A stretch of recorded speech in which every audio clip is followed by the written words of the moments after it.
their right to be educated.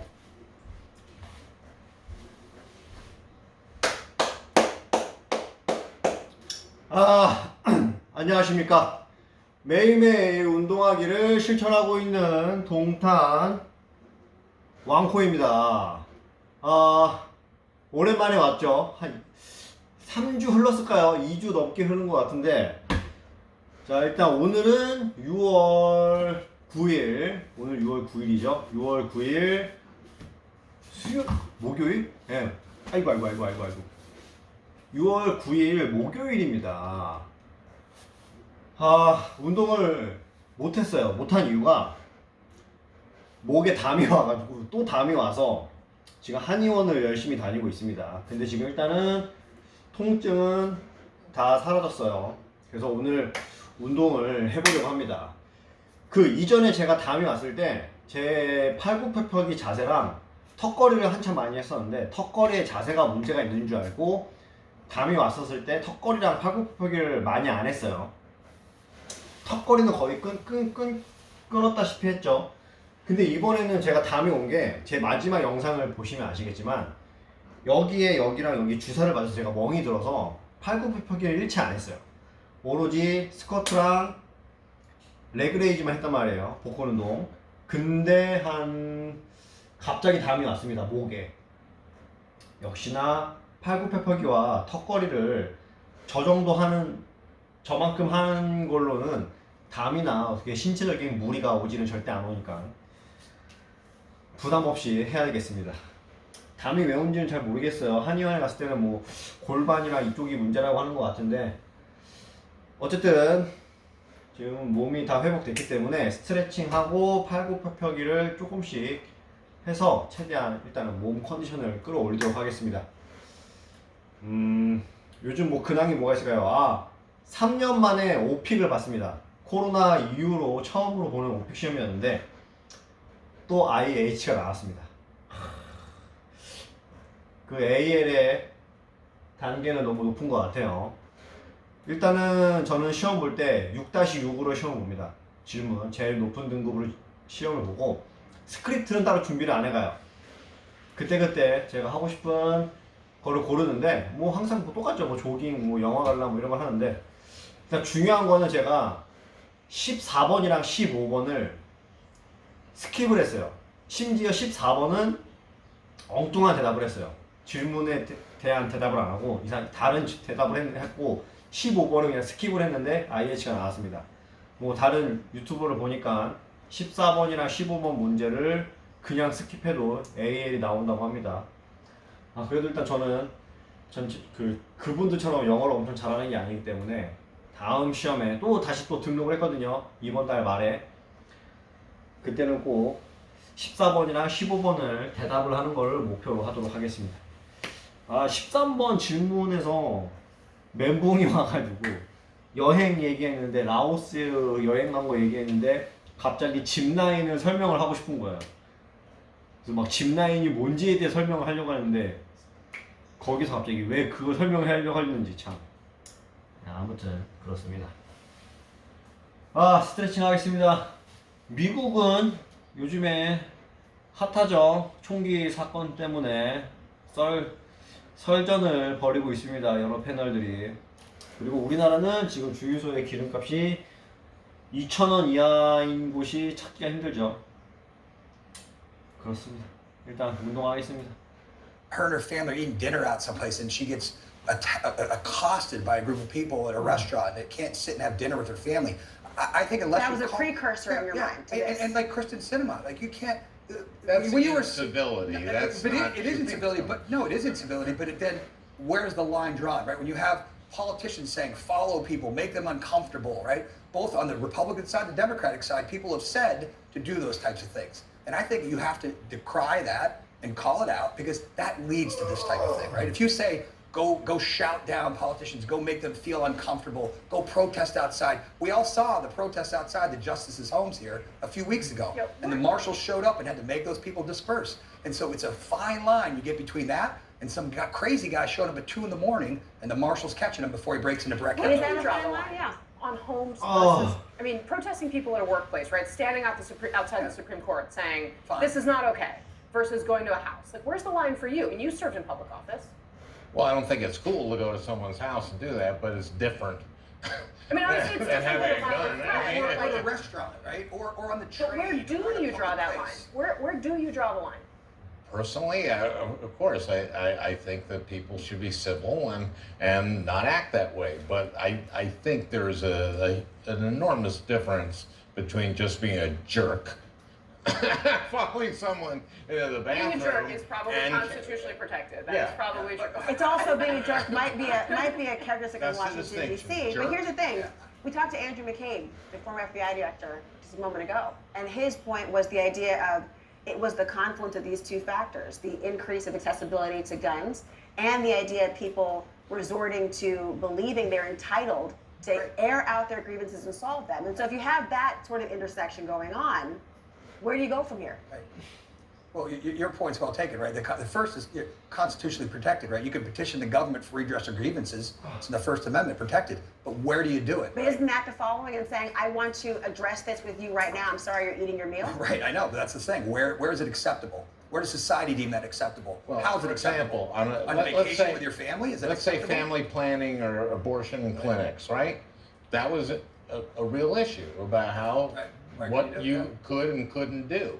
And if I hadn't seen before people gathering outside a Supreme Court justice's place, if that starts to happen, yeah, then you can draw that line.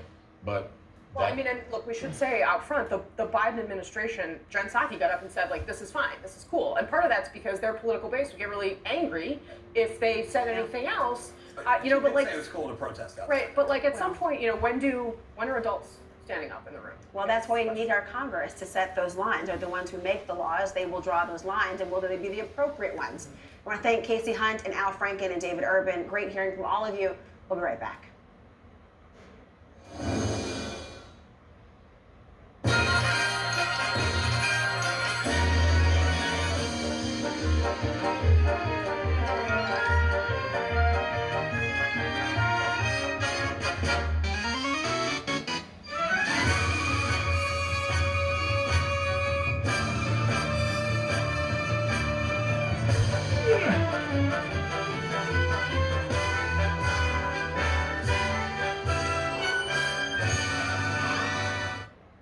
I am Nigerian by blood, British by birth, and American by residence. It is important to me that those same strands of inclusivity that flow through me are mirrored in the stories that we tell. One World is a place where Africa has an equal seat at the global table alongside Europe, the Americas, and Asia. Every continent has a voice, and where everyone watching has a stake in the global conversation. One World with Zayn Asher, tonight on CNN.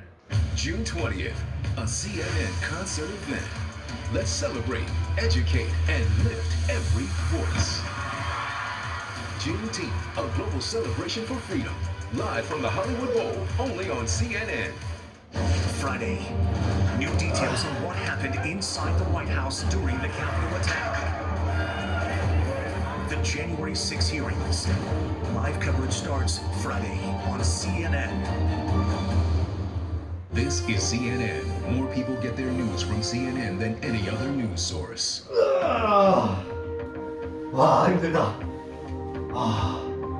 역시 운동을 안 한다 하면은 하루에 5개도 힘들어요.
Stretch is a mobile case picking robot. It can move around the warehouse.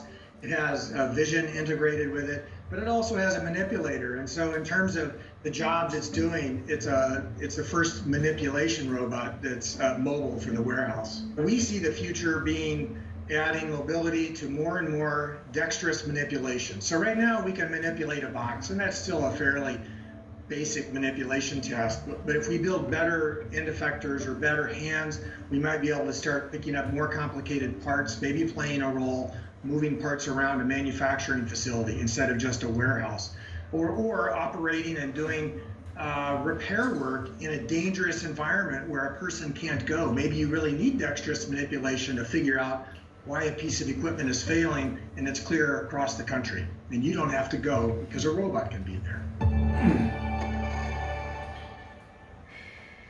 For World Sport, I'm Patrick Snell, and this is CNN.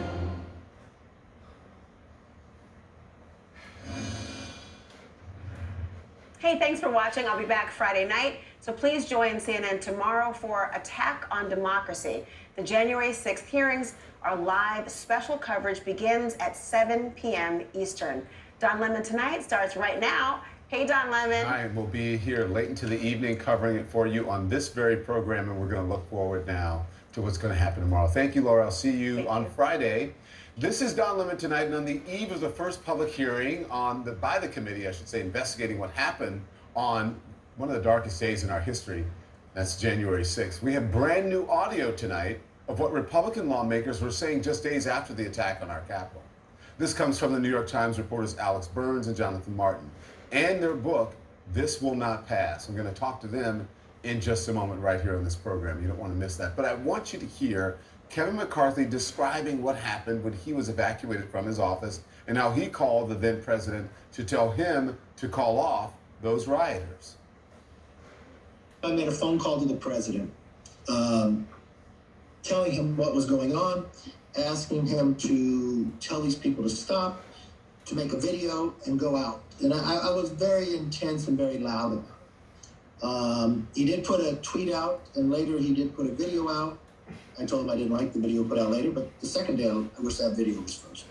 It's interesting to hear all these recordings, right? Because what they said then and what they're saying now. And then it goes on to call for a bipartisan commission to investigate the circumstances around the attack and to insist, and I'm quoting here, we cannot just sweep this under the rug. We cannot just sweep this under the rug, he says. So that's what he said. Now I want you to listen to this. This is from Arkansas Congressman French Hill pleading with his fellow Republicans to get the then president to do the right thing. For all have such a great, wonderful, warm relationship with Donald Trump, why don't you get on the phone to him, tell him to call Joe Biden and tell Joe congratulations, and then they ought to meet and schedule a meeting. And if he does that in the morning, maybe he'll resolve some of this stuff. Again, that was then. It's interesting to hear what they're all saying now. So that is happening as new evidence is still coming out. A federal judge ordering right-wing attorney John Eastman to turn over 159 emails to the committee. Emails that could shed light on what the judge calls, quote, his and President Trump's pressure campaign to stop the electoral count. The email's due to be turned over next week, but tomorrow, I should say, the January 6th committee starts to show their work and to make their case to the American people, live, in prime time. The chairman, Benny Thompson, says it's a possibility that they'll play video from Ivanka Trump's interview with the committee, though not in tomorrow's hearing. He also says that they're still looking at playing video from Jared Kushner's interview. So there's a lot to get to this evening. I want to get straight to Jonathan Martin and Alex Burns, the authors of This Will Not Pass, Trump, Biden, and the Battle for America's Future. I'm so glad to have you here, gentlemen. Thank you so much for joining. Thanks, Don. So, Alex, I'm going to start with you. To hear the minority leader, Kevin McCarthy, say that he called Trump on the day of the insurrection and say that he was very intense, very loud about telling people to stop, McCarthy didn't seem to doubt that Trump had the power to stop that attack, did he? No, it's one of the most important implications of the audio that you just heard. This was not Kevin McCarthy saying that he called President Trump and they shared outrage over what was going on. He briefed the president took it very seriously. No, he saw people rampaging through the Capitol. He describes his own evacuation from his own office. And he decides, who can I call who can make this stop? And he calls Donald Trump. And that decision on its own speaks volumes about the dynamics that day. But Don, even more than that, he goes on to say that it took a little while for the president to do anything productive in response. And that tells you a whole lot more about what Kevin McCarthy knows and has not shared in public about how the president responded in real time to what was going on and what else he might have done to try to bring an end to the violence. Jonathan, here we are, less than 24 hours until the January 6th committee unveils their findings, and your newly released audio shows what Republicans thought about January 6th and having a committee to investigate that just days after the insurrection. This is more from Kevin McCarthy than you and I'll talk. 오늘 여기까지만 하겠습니다. 지금 3주 만에 2주 넘어서 처음 운동하는 거라서 더 할 수 있는 게 너무 덥네. 물 한 번 먹고 그러면은 4분만 더 할게. 힘들어. We've got to be united in what the Democrats are going to do in the future. We cannot just sweep this under the rug. We need to know why it happened, who did it, and people need to be held accountable for it. And I'm committed to make sure that happens. Okay, so he went on to say that he wanted a bipartisan investigation. At what point did his view not to sweep things under the rug change? Because his trip to Mar-a-Lago to meet Donald Trump was just a month later. It was less than a month. He was back to Mar-a-Lago, Don, before the end of January, as you can see in that picture on the screen right there. Look, I think once McCarthy realizes that his members and a lot of Republican voters just don't care that much about Trump's conduct on January 6th, then he basically loses interest in any kind of accountability and just wants to move past it, or to borrow his words, sweep it under the rug. I mean, keep in mind that there was a vote in the House in 2021 to establish a bipartisan panel to investigate January 6th, and McCarthy turned against it. Why? Entirely because of pressure from Donald Trump, who had no interest in that kind of a bipartisan panel. And as we get to in the book, there was real frustration in the ranks of the House GOP because there was support, even among sort of more conservative, even sort of fairly pro-Trump members of the House GOP, Don, who still wanted the kind of accountability for January 6th that Kevin McCarthy is talking about in that audio that you just played. But what was the decision, though? Why did everyone come to this one decision to sweep it under the rug? Even the people who said, listen, we can't let that happen. What happened? Did they realize that the grip that Trump?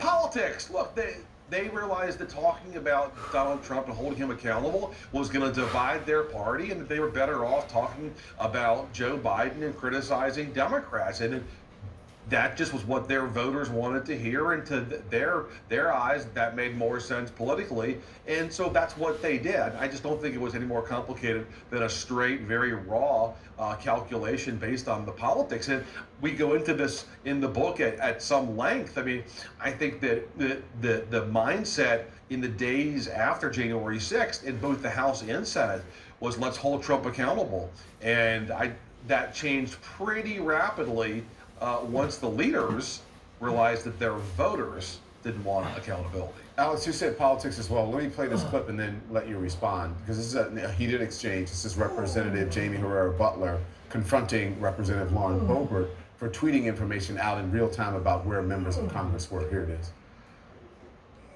Is it true that you were live tweeting from the floor our location to people on the outside as we were being attacked, Lauren? Yes, those tweets did go out, and that was something that was live and public information that was broadcast live from. But don't ask us about security if you're telling the attackers where we're at. I yield back.